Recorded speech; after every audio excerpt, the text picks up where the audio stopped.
ইস, কতদিন পর গ্রামে এলাম, খুব ভালো লাগছে। আই চল। ওয়াও, বাঁশের ব্রিজ। সাবধানে সামনে পার হতে হবে, তা না হলে পানিতে ধপ্পাস। তুই বুঝতে পারিস, আমি না। দেখ,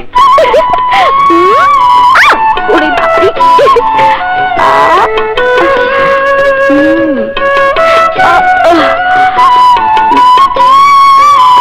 সাবধানে পা ফেলিস না, হয় পড়ে যাবি। তুই ওখানেই দাঁড়িয়ে থাক, আমি চললাম। আমি কখনো পড়বো না।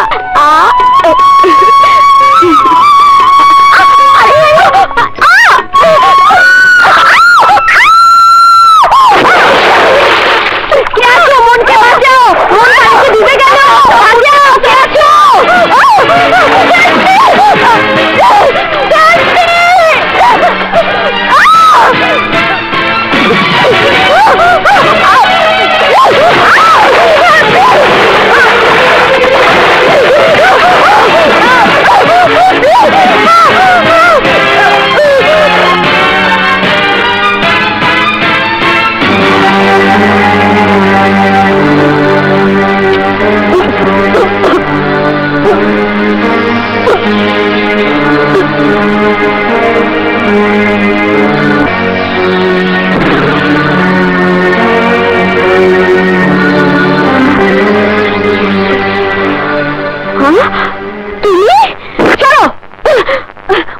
তোর কিছু হয়নি তো? জানিস, ও তোর মুখে মুখ লাগিয়ে ফু দিয়েছে। তুমি মুখে মুখ দিয়েছো? আই, তোমার এত বড় সাহস! আমি তোমাকে... ও শালা, উপকারীরই পুলিশে ধরে।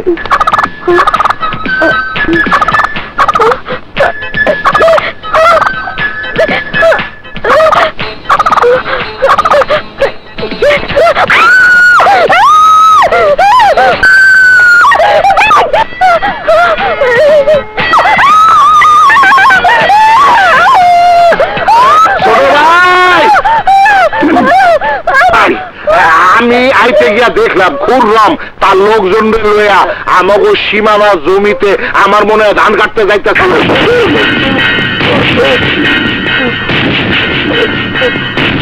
তোর এত বড় সাহস, তুই আমাদের লোকের গায়ে হাত তুলেছিস?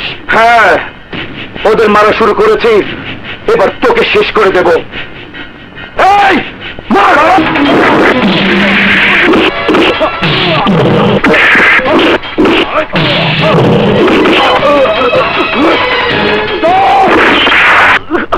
আয়, এখানে গন্ডগোল কিসের?